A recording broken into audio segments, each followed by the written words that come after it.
In this video, you'll learn how finding the value of a new score will yield a given mean, and how changing a value affects the median and mean. In this first example, for finding a value for a new score that will yield a given mean, Rita is participating in a 5-day cross-country biking challenge. She biked for 63, 55, 52, and 54 miles on the first 4 days. How many miles does she need to bike on the last day, her 5th day, so that her average, or mean, is 55 miles per day? So here we have Rita over here, and 55 is her magic number. She definitely wants to hit that. So we have to figure out what is it that she will need to do on this 5th day, a number that will go here, so that her average will be 55. Rather than work all of this out and then guessing and checking numbers, let's think about this logically. To get 55 as an average for 5 days, we need to find out what 55 times 5 is. Because when we divide by 5, we want to get 55. So we multiply that out, and we find out that she has to bike a total of 275 miles to divide by 5 to get 55. So we can add what we have here, 52 plus 54 plus 55 plus 63, and I will pause this, or you can pause this so that you can get your answer with your calculator. Just pause the video. And so you found that she's already biked 224 miles. She still has to get to 275 miles to get her average. So on that 5th day, she has to go 51 miles. So we know that on the last day, Rita will have to bike 51 miles. If you'd like to check this, pause the video, add all of these numbers up, divide by 5, and you should get 55. In our next example, Jenny has scores on a test of 67, 93, and 75. That's on 3 tests, and she needs to get a score on this 4th test to keep her average up to 82% so she's not grounded. So what will she need on this 4th test? So you're going to add what she has on the previous 3, 67 plus 75 plus 93, and you'll find that that equals 235. Well, what will she need to get an average of 82? What is 82 times how many tests she has total with that missing one? 4. So her total number of points has to be 328.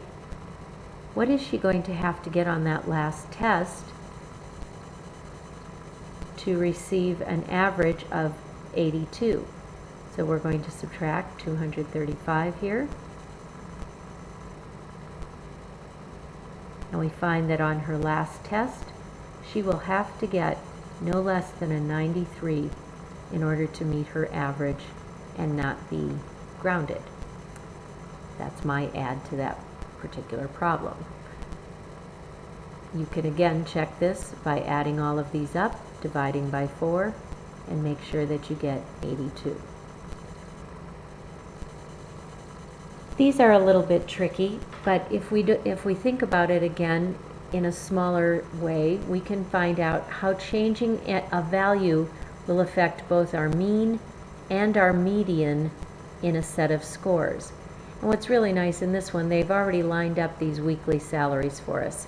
So the weekly salaries in dollars for 9 employees, all 9 employees of a small business, are given below.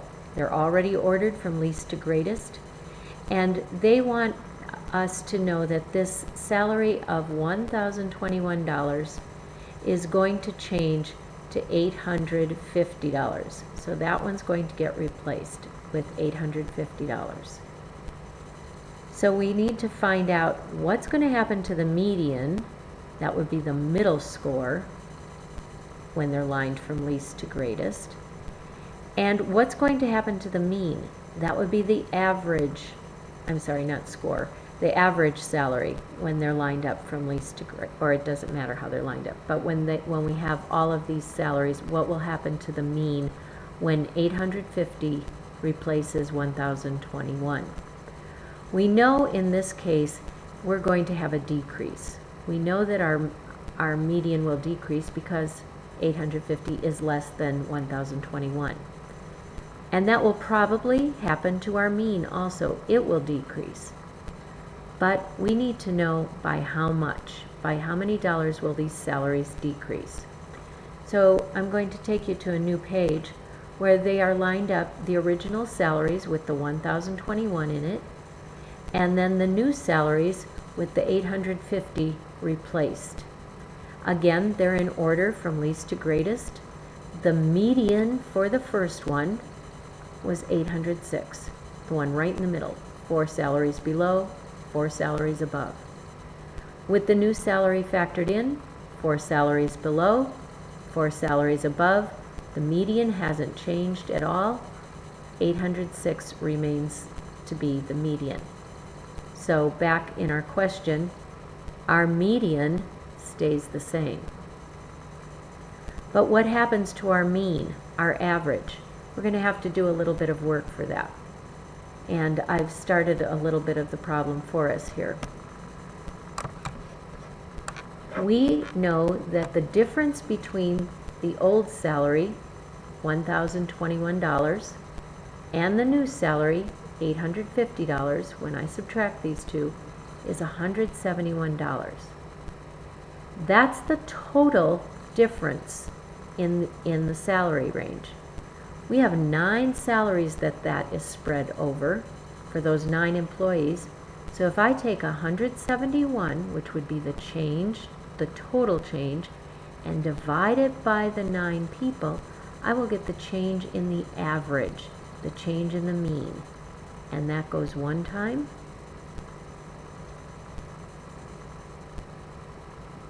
And that goes 9 times. So we're going to have a $19 overall decrease in salary average for these 9 employees. The other way you could do this, and it doesn't seem quite as much, I mean it's quite a lot more work, is to add all of these up, divide by 9, and then add all of them up again with the 850 replacing it, and divide by 9 and figure out the difference. That will work, but this will take you far less time and you will yield the same result.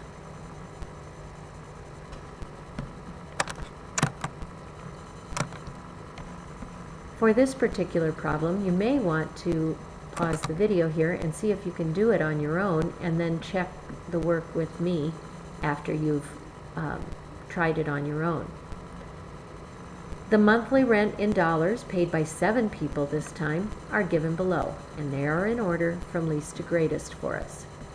We know that one of the people moves, and so his rent changes from $900 to $935. So they've upped the rent. I know that my mean is going to increase, and we don't know yet what is going to happen to the median. Oh, I just realized I'm going to go back a slide. Sorry, our median did not change at all in this one. It did stay the same.